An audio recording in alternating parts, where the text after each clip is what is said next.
Hi అండి. నమస్తే. నేను మీ Sonia. Welcome back to our channel smart Soni Shiva. ఈరోజు మన వీడియోలో ఈస్ట్ వాడకుండా ఇంట్లోనే హెల్తీ పిజ్జా రెసిపీని చూపించబోతున్నాను.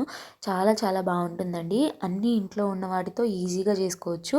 పిజ్జా అనేది ఓవర్గా మాడిపోకుండా, అలాగే ఎక్కువ గట్టిగా లేకుండా, ఎక్కువ క్రిస్పీగా లేకుండా, లైట్ క్రిస్పీనెస్తో చాలా సాఫ్ట్గా చాలా బాగుంటుంది. అలాగే హెల్తీ వేలో గోధుమ పిండితో చూపించబోతున్నాను. అలాగే వితౌట్ ఓవెన్ చూపించబోతున్నాను. సో న్యూ ఇయర్ వచ్చేస్తుంది కదా, ఈ న్యూ ఇయర్కి పిజ్జా ఆర్డర్ పెట్టకుండా ఇంట్లోనే ట్రై చేయండి. ఒక్క పీస్తో ఆగరు, 2-3 పిజ్జాలు అయితే ఖాళీ చేస్తారు. సో వీడియోని స్కిప్ చేయకుండా లాస్ట్ వరకు చూసేయండి. మన ఛానల్ని ఫస్ట్ టైం చూస్తుంటే సబ్స్క్రైబ్ చేయండి. ముందుగా ఈ పిజ్జా కోసం ఒక మిక్సింగ్ బౌల్ తీసుకుని అందులోకి 1.5 కప్పు దాకా గోధుమ పిండి వేసుకోవాలి. నేను చూపిస్తున్న క్వాంటిటీకి 3 మీడియం సైజ్ పిజ్జాలు అయితే చేసుకోవచ్చు. ఇప్పుడు ఈ గోధుమ పిండిలోకి 1 టీ స్పూన్ దాకా పంచదార, అలాగే రుచికి సరిపడా ఉప్పు, 1.5 టీ స్పూన్ దాకా బేకింగ్ పౌడర్, ఒక పావు టీ స్పూన్ దాకా బేకింగ్ సోడా, అదే వంట సోడా వేసుకోవాలి. అలాగే ఇందులోకి ఒక 1 టేబుల్ స్పూన్ దాకా రూమ్ టెంపరేచర్లో ఉన్న బటర్ వేసుకోవాలి. బటర్ కూడా వేసుకున్న తర్వాత మనం వేసుకున్న ఇంగ్రీడియంట్స్ అన్నీ ఈ పిండిలో కలిసిపోయి పిండి అనేది పొడి పొడిగా వచ్చేంత వరకు అంత బాగా కలిసే విధంగా కలుపుకోవాలి. ఇలా నేను వీడియోలో చూపించిన విధంగా పిండి పొడి పొడిగా రావాలి. ఇలా మనం ముద్ద చేస్తే ముద్ద అవ్వాలి. సో ఇప్పుడు ఇందులోకి ఒక అరకప్పు దాకా పెరుగు వేసుకోవాలి. పెరుగు కూడా వేసుకున్న తర్వాత ఒకసారి పెరుగు అంతా కలిసే విధంగా కలిపేసుకొని ఇందులోకి కొంచెం కొంచెం పిండికి ఎంతైతే నీళ్లు పడతాయో అన్ని నీళ్లు కొంచెం కొంచెం పోసుకుంటూ నేను వీడియోలో చూపించిన విధంగా పిండిని ఇలా కలుపుకోవాలి. మరీ హార్డ్గా కాకుండా, మరీ సాఫ్ట్గా కాకుండా నేను వీడియోలో చూపించిన విధంగా ఇలా కలుపుకోవాలి. పిండి అనేది ఇలా ప్లఫీగా రావాలన్నమాట. ఇలా కలుపుకున్న తర్వాత ఇప్పుడు ఈ పిండిని మూత పెట్టుకొని 10 నిమిషాల పాటు పక్కన పెట్టుకోవాలి.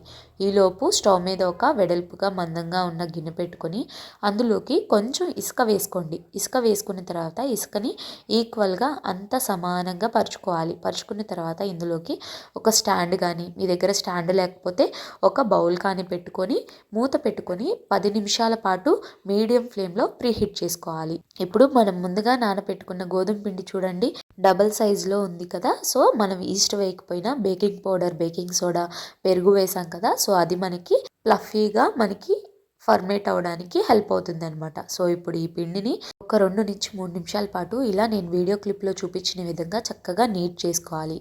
ఇలా 2 నిమిషాల తర్వాత ఇలా ఈక్వల్గా చేసుకొని చాక్ తీసుకొని ఇలా నేను వీడియోలో చూపించిన విధంగా 3 ఈక్వల్ పార్ట్స్ లాగా కట్ చేసుకోవాలి. ఇలా చక్కగా కట్ చేసుకున్న తర్వాత ఇందులో నుంచి ఒక చపాతీ ముద్దను తీసుకొని ఇలా నేను వీడియోలో చూపించిన విధంగా చక్కగా పొడిపిండి చల్లుకొని మనం చపాతీని రోల్ చేసుకున్నట్టు రోల్ చేసుకోవాలి. జనరల్గా మైదా పిండితో పిజ్జా చేస్తే కనుక కొంచెం మందంగా చేసుకుంటాం బేస్ అనేది. బట్ మనం ఇక్కడ గోధుమ పిండి యూజ్ చేసాం కాబట్టి కొంచెం పల్చగా చేసుకోవాలి. మరీ మందంగా కాదు, అలాని మరీ పల్చగా కాకుండా ఇలా నేను వీడియోలో చూపిస్తున్నాను చూడండి, ఈ థిక్నెస్ అనేది ఉండాలన్నమాట.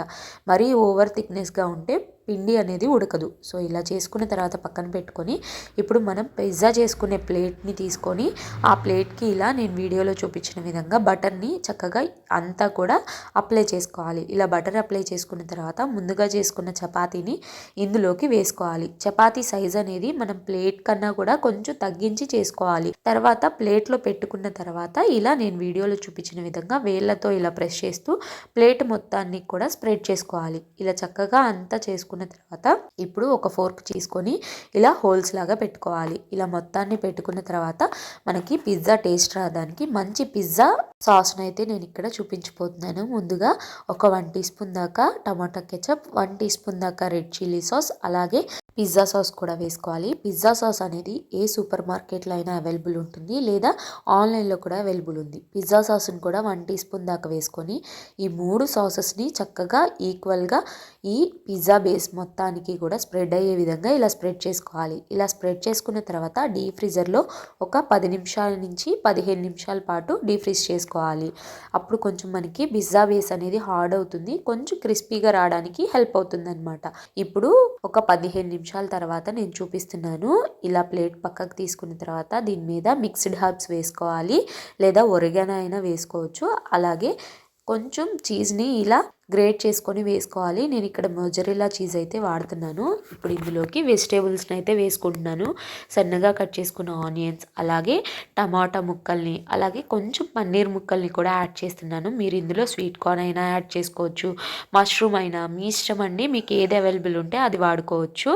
సో మళ్ళీ పైనుంచి వెజిటేబుల్స్ అన్నీ కవర్ అయ్యే విధంగా చీజ్ని ఇలా గ్రేట్ చేసుకున్న తర్వాత చిల్లీ ఫ్లేక్స్ని కొంచెం పైనుంచి ఇలా స్ప్రింకిల్ చేసుకోవాలి. అలాగే పిజ్జా మిక్స్ని కూడా ఇలా స్ప్రింకిల్ చేసుకున్న తర్వాత ఈ ప్లేట్ని ముందుగా మనం ప్రీహీట్ చేసుకున్నాం కదా, ఆ బౌల్లోకి ఈ ప్లేట్ని సెంటర్లోకి పెట్టుకోవాలి. నేను వీడియోలో చూపించిన విధంగా ఇలా సెంటర్లో పెట్టుకున్న తర్వాత మూతని క్లోజ్ చేసుకొని 10 నుంచి 15 నిమిషాల పాటు పిజ్జాని మీడియం ఫ్లేమ్లో బేక్ చేసుకోవాలి. చూడండి, మీడియం ఫ్లేమ్లో ఇలా చక్కగా బేక్ అయిపోతుంది. మనకి బేస్ అయినా వెజిటేబుల్స్ అయినా అన్నీ కూడా కుక్ అయిపోయి ఉంటాయి అన్నమాట. సో ఇప్పుడు దీన్ని పక్కకు తీసుకోవాలి. పక్కకు తీసుకొని మిగిలిన పిజ్జాలను కూడా నేను ఇలాగే ప్లేట్లోకి అరేంజ్ చేసుకొని మళ్ళీ అదే ప్యాన్లో పెట్టుకొని బేక్ చేసుకుంటున్నాను అనమాట. సో అంతేనండి, మన పిజ్జా అయితే రెడీ అయిపోయింది. చక్కగా పిజ్జా కట్టర్లు అయిపోయిన చాక్తో కట్ చేసుకున్న అలా స్మూత్గా కట్ అయిపోతుంది. అలాగే చూస్తుంటే మీకు తెలుస్తుంది కదా పిజ్జా అనేది ఎంత పర్ఫెక్ట్గా బేక్ అయిపోయిందో. చూడండి, పిజ్జా బేస్ కూడా అస్సలు మనకి మాడలేదు, పర్ఫెక్ట్గా కుక్ అయింది. చూడండి, పిజ్జా అనేది వెజిటేబుల్స్ కూడా పర్ఫెక్ట్గా కుక్ అయినాయి. తప్పకుండా ట్రై చేయండి. బయట మనం పిజ్జా బుక్ చేసుకుంటే 1-2 పీసులు తినగానే హెవీ అయిపోతుంది. బట్ ఇలా గోధుమ పిండితో ఇంట్లో ట్రై చేసి చూడండి, 2-3 పిజ్జాలైనా అమాంతంగా తినేస్తారు. వేడివేడిగా తింటే చాలా టేస్టీగా ఉంటుంది. తప్పకుండా మీరు కూడా ట్రై చేసేయండి. ట్రై చేశాక ఎలా వచ్చిందో మీ ఫీడ్బ్యాక్ని నాతో షేర్ చేసుకోవటం అస్సలు మర్చిపోవద్దు. ఈ వీడియో అయితే నచ్చిందని అనుకుంటున్నాను. వీడియో నచ్చితే వీడియోని లైక్ చేయండి, మీ ఫ్రెండ్స్ అండ్ ఫ్యామిలీ రిలేటివ్స్కి షేర్ చేయండి. ఇంకా ఇలాంటి ఎన్నో ఈజీ అండ్ క్విక్ రెసిపీస్ కోసం స్మార్ట్ సోనీ శివ ఛానల్ని సబ్స్క్రైబ్ చేయండి. వీడియో అయితే ఇంతే. మరొక మంచి వీడియోతో మళ్ళీ మీ ముందుకు వచ్చేస్తా. అంతవరకు సెలవు. By all.